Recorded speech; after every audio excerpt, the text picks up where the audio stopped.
கடுமையாக போராடி கொண்டிருக்கிறார்கள். மேலும் கடுமையாக போராட வேண்டும் என்று வேண்டுகோளை இருக்கிறேன். பாட்டாளி மக்கள் கட்சிக்கு ஆதரவு கொடுக்கின்ற அனைத்து தரப்பு மக்களுக்கும் பாட்டாளிகளுக்கும் பாராட்டையும் வணக்கத்தையும் வாழ்த்துக்களையும் தெரிவித்துள்ளேன். வணக்கம் தீபிகா.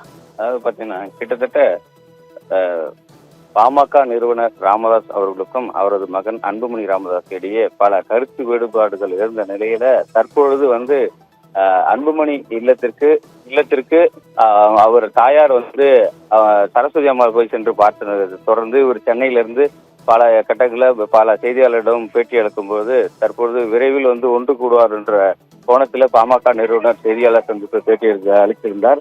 அதனைத் தொடர்ந்து தற்பொழுது இந்த நிலையில இன்று பாட்டாளி மக்கள் கட்சியினுடைய 37ஆம் ஆண்டு தொடக்க விழா முன்னிட்டு விழுப்புரம் மாவட்டம் திண்டிவனம் அருகே உள்ள தைலாபுரம் தோட்டத்தில் பாமக நிறுவனர் ராமதாஸ் தைலாபுரம் தோட்டத்தில் அமைந்துள்ள தந்தை பெரியார், அண்ணல் அம்பேத்கர், கார்ல் மார்க்ஸ் ஆகியோருடைய திருவுருவப் படத்திற்கு மாலை அணிவித்து மரியாதை செலுத்தி மற்றும் பாமக கட்சியினுடைய கொடியை ஏற்றி வைத்து தொண்டர்களுக்கு இனிப்புகள் வழங்கினார்.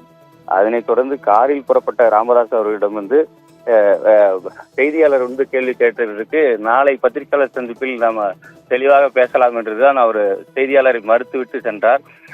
இருந்தாலும் அப்பொழுது செய்தியாளர் மீண்டும் மீண்டும் அவர்களை வழிமறித்து கேட்கும் போது தற்பொழுது தொண்டர்கள் இந்த 37வது துவக்க விழாவில் இந்த வருகின்ற தேர்தலை முன்னிட்டு சிறப்பாக செயல்பட வேண்டும் என உற்சாகமாக செயல்பட வேண்டும் எனவும் அவர் தெரிவித்தார். தொடர்ந்து அன்புமணி ராமதாஸ் ஆட்சியில் பங்கு வேணும் என்ற கேள்விக்கு அவர் அவருடைய கருத்து என்று கூறி செய்தியாளருக்கு பதிலளித்து பின்னர் காரில் சென்று விட்டார்.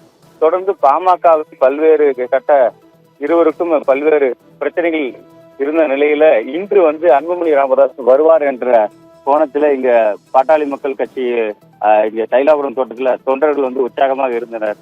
இந்த நிலையில அவர் இன்று புறக்கணித்துள்ளார்.